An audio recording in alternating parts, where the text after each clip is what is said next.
Po vazhdojmë emisionin e sotëm me të ftuarin e dytë që kishim programuar për sot. Është kryetar i një shoqate tepër të rëndësishme që është formuar, quhet Shoqata Patriotike Kosova për Sanxhakun. Është i nderuari zoti Ismet Azizi. Zoti Ismet, ta prezantoj. Mbas fjalës së zotit Guri është fjala për juve, po ne folëm në pjesën e parë të emisionit, folëm për të ashtu quajturin proces të pasivizimit të adresave që po ndodh në luginën e Preshevës. Ju ndoshta do na flisni pak dhe për zonën e Sanxhakut, ç'është ky proces, që janë këto pasaporta sërbe me të cilat është pajisur gjithë veriu i Kosovës, me pasaporta sërbe ata shokët, jo që nuk i prek njeri edhe sikur të ikin me vite të tëra, nuk i pasivizon njeri adresat e tyre, kurse vetëm për shqiptarët, cilat janë me pasaporta sërbe atje, qoftë në Sanxhak, qoftë në Prevez, në Preshev, atyre ju pasivizojnë adresa, do me thëmë po ndodh një genocid i heshtur dhe shumë dinak. Urdhë zoti Guri. Jo, nuk do bëj shtesë me pyetjen tuaj, ajo është pyetja dhe për mua të njëjtën gjë, po vetëm do prezantoja për teleshikuesit cili është, kush është profesor Ismet Azizi.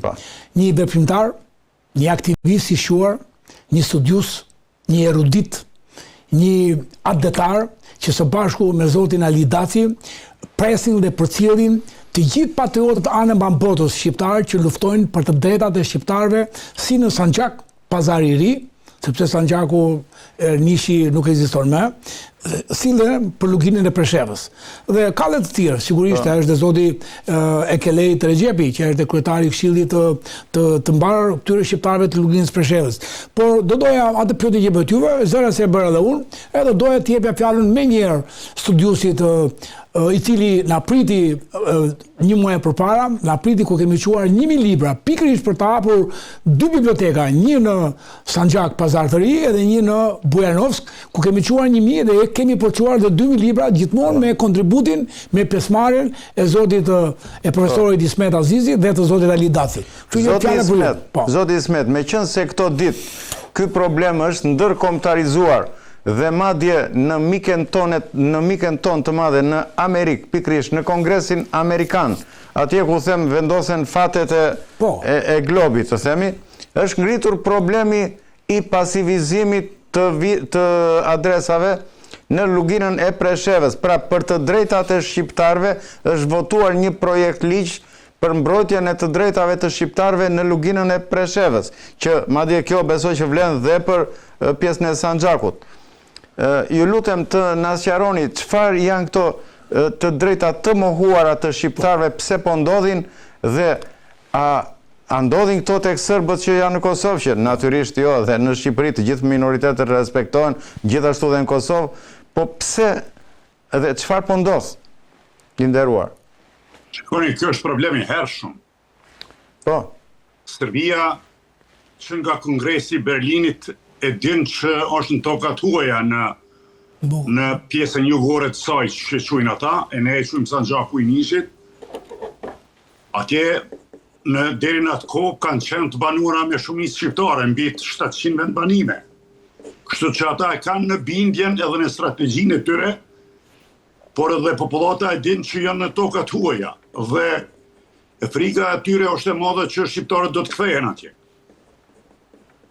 Kishte me qenë shumë e natyrshme, por gjithsesi është proces që vështirë të mendohet ajo, kuptoni. Por ata e kanë mendje dhe e din që janë tokat huaja. Unë vetë vi prej asaj pjese, vërtet partimi, se jo unë. Unë jem brezi 6 i 7 që kemi ardhur nga ajo Trev, nga Jablanica. E nuk është veç Jablanica, po është Pustareka, është ka trevat shumë të asaj pjese që shqiptarët një shtri në atë kohë deri në Paraqen, atje për të njishtit, ata e din që janë tokat huaja. Andaj edhe gjithmonë e kanë pas në strategji qysh me kontrollu që shqiptarët mos të kthehen.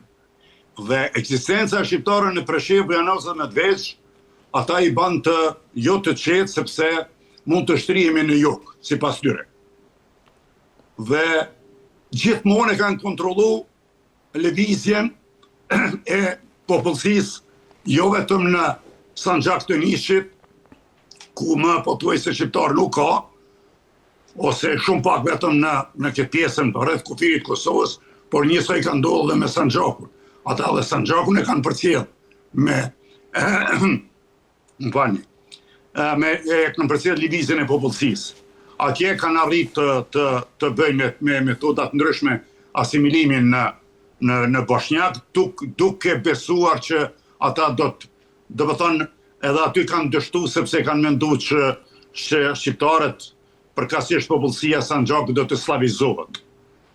Nuk është slavizuar ajo popullsi, nuk do të slavizohet, nuk është në rrugë të slavizimit, asnjë popull, është në rrugë të kthimit edhe populli malazez, që është me prejardhje jo slave, vetëm 10% po dalin shifrat e ADN-s që vetëm 10% të malazezve janë me ADN slave, kështu që slavëve po ju zvoglohet territori, vërtet po ju zvoglohet territori që e kanë okupu, se jo territorit e veta, sepse ata janë të ardhur në këto treva, edhe në Maltezi, edhe në Sanxhak, edhe në pjesën më të madhe të Serbisë, po edhe në vetë Vojvodinë e Slavonia e Baranj.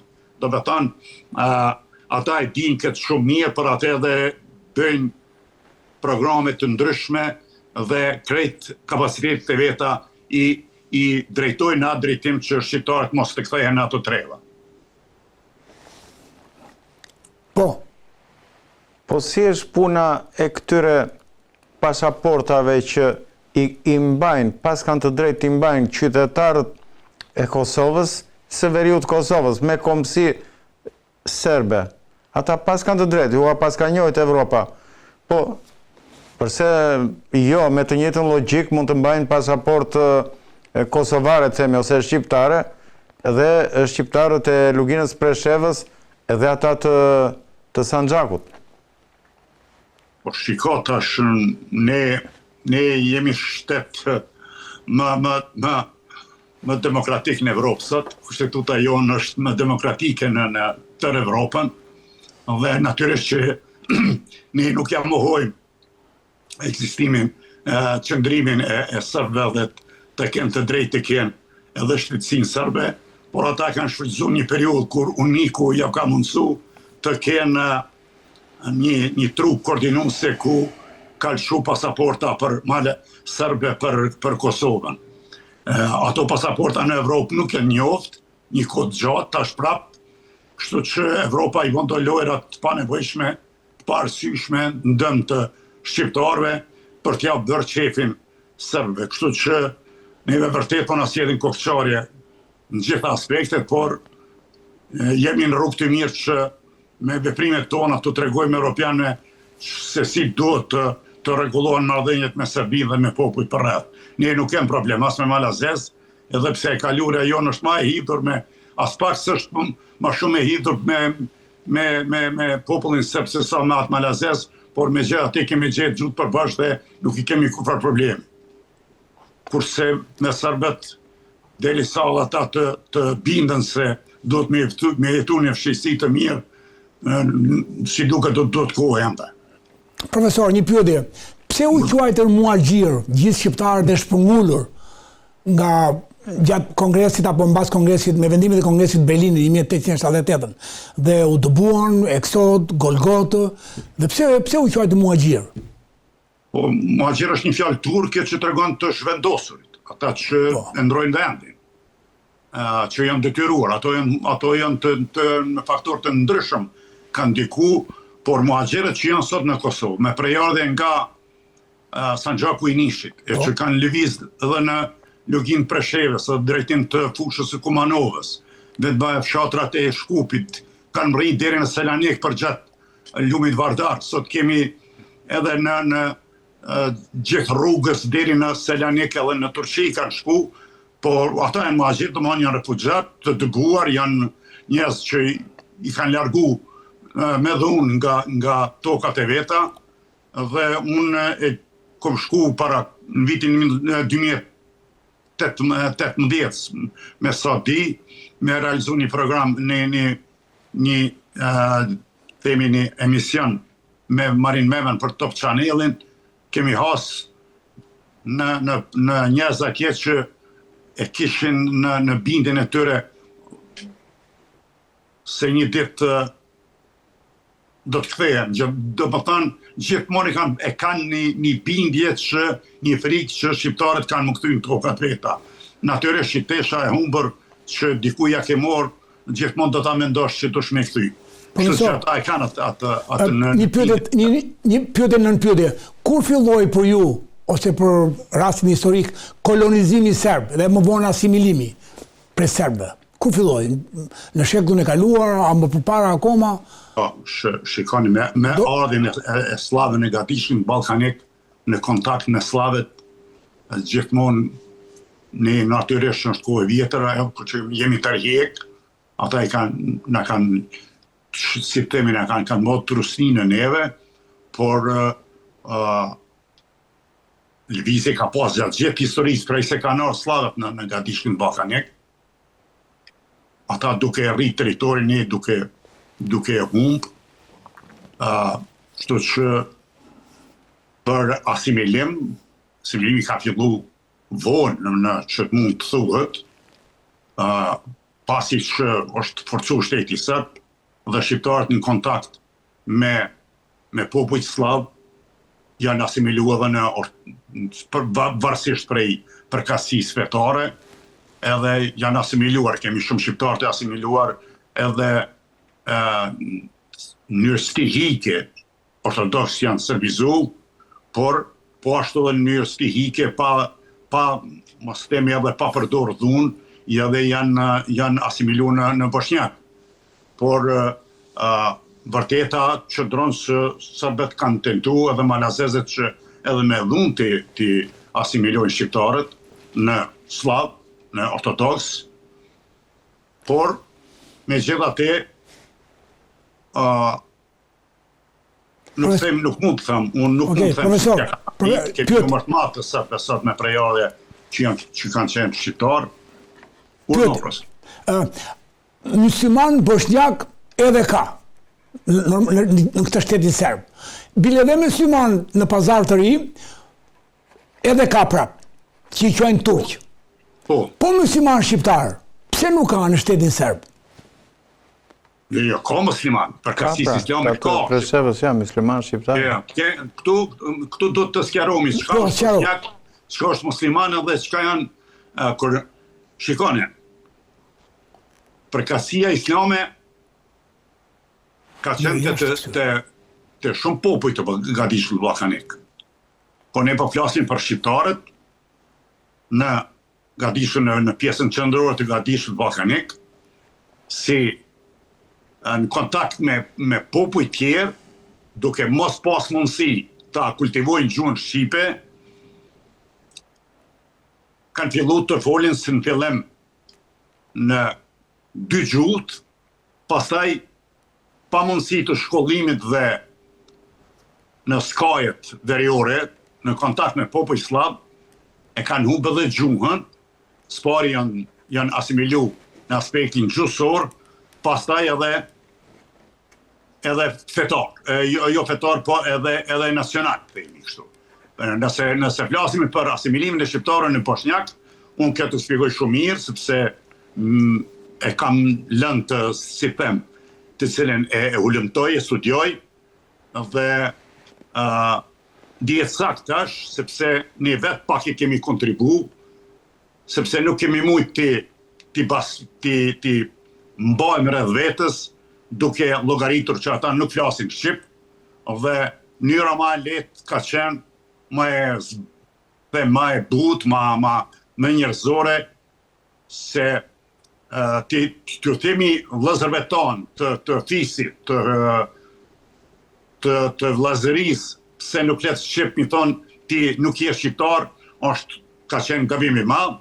Ne është dashur që edhe ata shqiptarë edhe sot që se flasin gjuhën shqipe, nëse janë shqiptar, na duhet t'i konsiderojmë që janë shqiptar, e jo vetëm në aspektin gjuhësor.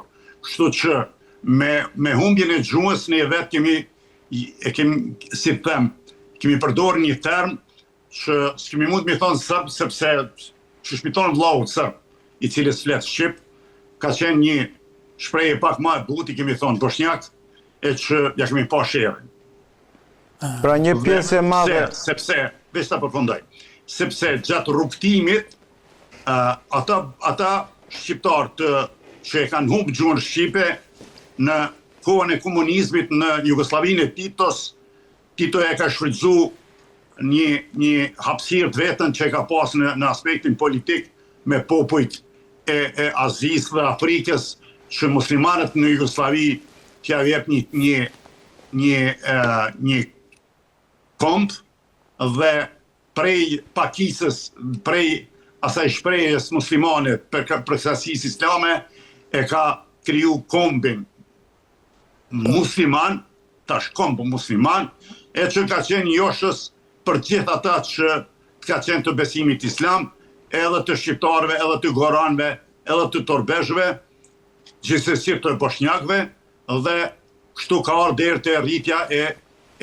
atij kombi si komb musliman i barabartë me malazezët, serbët, kroatët, slovenët, kurse shqiptarët kanë qenë pakis, hungarezët pakis kombëtare, ndërsa të gjithë ata që e kanë pranuar të jenë antar të përkatësisë kombëtare musliman kanë përfituar sepse janë barazuar me popujt më të mëdhenj të shtetit të atëhershëm. Kështu është Sanxhaku në këtë linjë?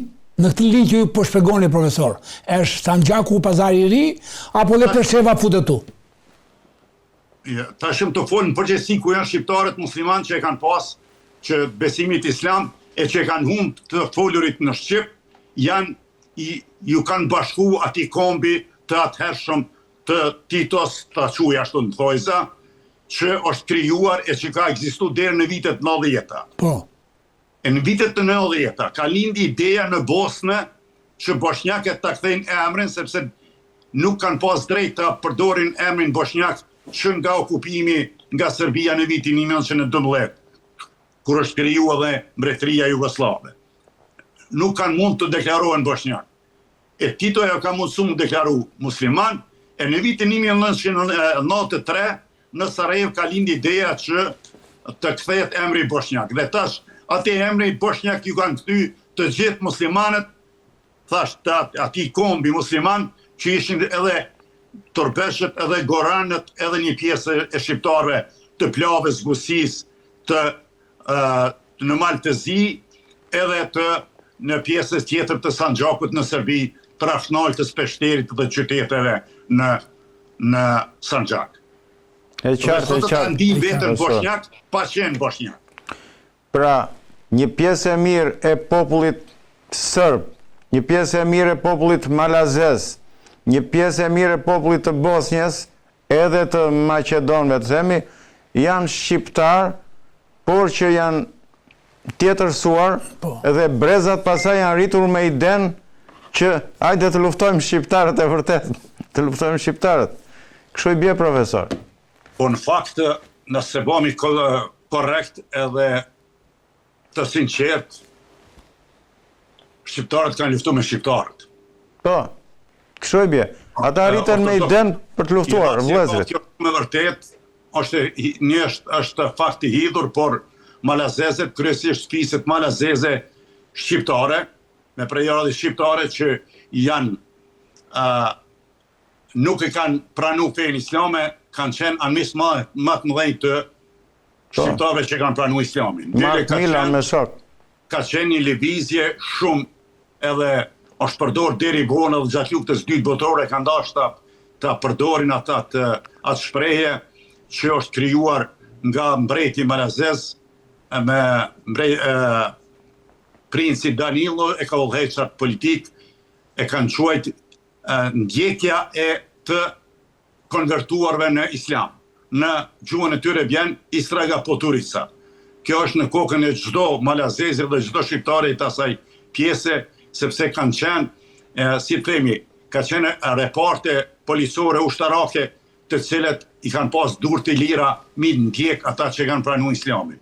Dhe kjo i bie që shqiptarët ortodoks që janë slavizu në Malazez, piset shqiptare që janë slavizu, që kanë kalu në Sërbë Malazez, i kanë luftu fiset shqiptare që kanë pranu Islamin.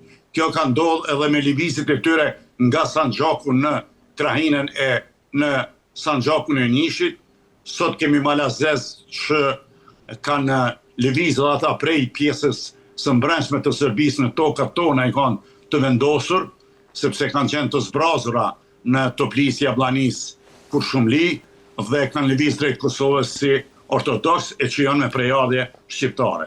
Kjo është më se vërtet, është e hidhur, por do të ne ta dimë të vërtetën edhe... Profesor, pyetje. Urdhna, profesor. Në mendimin tuaj, në syrin tuaj, pse shqiptarët të kthyer në shkia ose në besim tjetër, ortodoks, qoftë ai shqiptar katolik i Vermoshit apo i Hotit apo i Gjakovës, qoftë ai shqiptar ortodoks, qoftë një po këta dy janë që janë shndruar ta. Që nga një manët, që nga Car Dushani, që nga Karl Gjeorgjevic, Karagjorgji, edhe shumë tjerë. Pse këta janë, edhe ata që janë rrallë e serbëve, që kanë qenë shumë më të dhunshëm, se sa pjesa tjetër e popullit të zakonshëm, le të themi. Pse ka qenë më të dhunshëm këta? Sikur janë akmar, sikur si shpjegohet kjo historikisht, nga një manja që thjesht ka qenë katolik, nuk e pranoi Roma katolike të kurorzohesh në princa të asaj kohe, dhe u kthyen në një anti-shqiptar i tërbuar, po kështu Shtefan Dushani apo Car Dushani, po kështu më vonë të tjerë dhe edhe sot mund i kesh. Jo shumë mirë më thatë, si pas bindjes juaj, pra nuk më baj përgjithësi, ku më di çfarë, po bindjet e mia do t'i them sigurisht. Po. Por nuk do të thënë që është ashtu, por në fakt, për kohën që po flasmi tash, të Nemanjës e Karagjorgjës e më herët, është një periudhë që ende popujt as Serb, popujt në Ballkan nuk kanë pas të krijuar atë vetdijen kombëtare, por kanë qenë grupe etnike. Kjo është mas e vërtet, dhe ato grupe etnike kanë qenë në ombrellën e themi kishës katolike, kishës ortodokse edhe xhamis ose kishës islame, si doni ta quajmë, dhe ju them sinqerisht diçka që unë kam bindjen time, nuk du mi fy ortodoks, as ata që janë shqiptarë, as që janë ata serb, por kur kemi të bëjmë me kishën ortodokse në Serbi, nuk mund të flasim për kishën ortodokse, por për kishën serbe, pravoslave. Do të thonë, vetë serbët nuk i kanë ruajtur atë drejtimin të kishës ortodokse, të besimit ortodoks. Por kanë dalë në një besim krejt tjetër, jo krejt tjetër ata, nuk janë tjetërsu ku me di sa, por megjithatë e kanë shuar rrugën e ortodoksisë dhe as pak nuk janë fetar. Unë jo intelektual serb, është një Protić, një doktor i historisë, ambasador ka qenë në Shtetet Bashkuara të Amerikës, ai nëse dikush është ortodoks, unë e them ai është ortodoks. Dhe ai vetë thot, e shpjegon shumë mirë që ne nuk jemi ortodoks të devotshëm, sepse në asnjë mënyrë feja ortodokse nuk lejon përdorimin e dhunës ndaj të pafuqishme, ndaj pleqshve, grave dhe fëmijëve. E ne e dim që gjitha luftrat që i ka bërë shteti serb, i ka bërë me ideologjinë e kishës dhe me miratimin e kishës.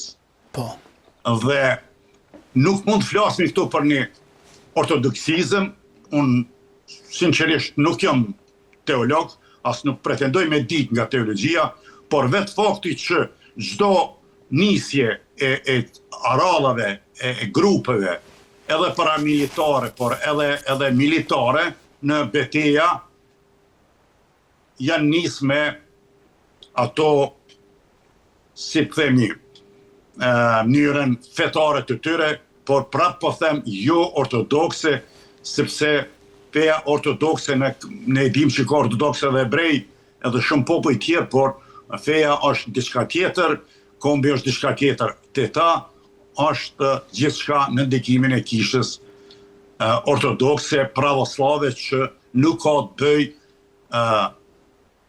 thjesht me ortodoksin e vërtet që fenë ortodokse. Kështu që, këtu janë problemet që njerëzit e shfrytëzojnë kishën për të arritur qëllimet e veta politike dhe por falë Zotit që ata kanë hyrë në mëkate të mëdha, në gjinohat mëdhaja në gjithë popujt rreth nesh, jo vetëm ndaj neve, dhe ajo po i kushton edhe kam ju kushtu.